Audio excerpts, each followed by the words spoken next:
Nahid Islam is the face of so-called student protest in Bangladesh that led to the eventual fall of Sheikh Hasina government on 5th of August 2024. Soon the country was engulfed in violence, where Hindu minorities were specifically targeted. Nobel laureate Muhammad Yunus took over as Bangladesh chief advisor to the interim government and has since promised that the rights of Hindus as well as other minorities will be protected.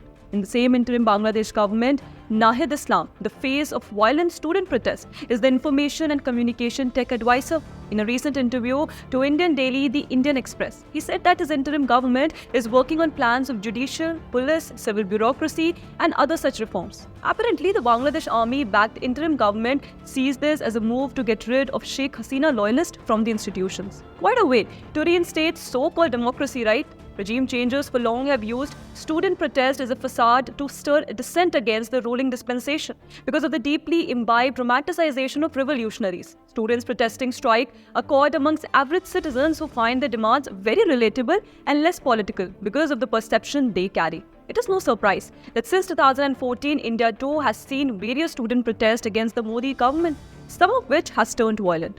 Coming back to Islam, it was he who announced Muhammad Yunus as the chief advisor to the interim Bangladeshi government following the army coup that dislodged Hasina. Islam in his interview claims that the statue of Sheikh Mujib, which were brought down following the fall of Hasina government, was the anger of people against the one who had become a symbol of fascism because of their personality cult.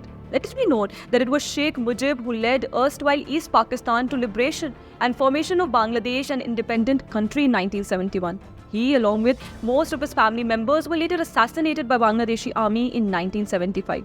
Let it be known that the Western liberal world often uses the term fascism to describe those they disagree with politically and to justify carrying out violence against them following their dehumanization by constant name-calling.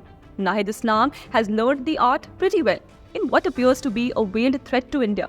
Islam then says that India, which has had historical ties with Bangladesh, which was once part of undivided India, currently has maintained a relationship with a particular political party in Bangladesh instead of the people of Bangladesh. He said that the Indian government's friendly relation to Sheikh Hasina was problematic for Bangladesh as well as India. But who is this Nahid Islam?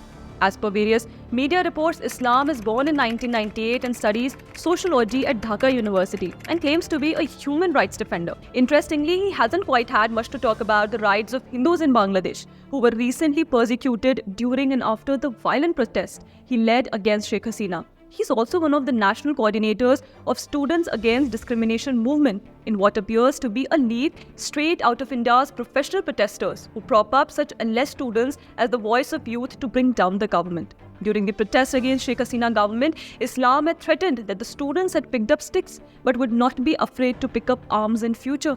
During the peak violent protests, Islam, along with other so-called student protesters, was arrested by the authorities. This shot him to international fame and recognition. He had also announced that no other government except the one approved by so-called students will be accepted in Bangladesh. Hence, it was he who brought in Muhammad Yunus as interim chief advisor to the government. He has also promised a new democracy in Bangladesh.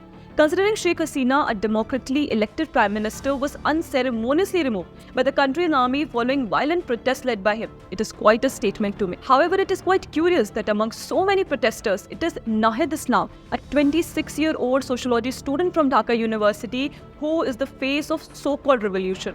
Political analysts believe there are bigger players involved, and Islam is just a pawn for the ones who have orchestrated the political turmoil in Bangladesh. Regime changers often identify individuals and then groom them before propping them up as the next generation leader as a useful idiot till their purpose is sought. This trick is as old as time. How useful of an idiot Islam is, only time will tell. But let there be no doubt that the Sheikh Hasina government did not fall just because of so-called student protests.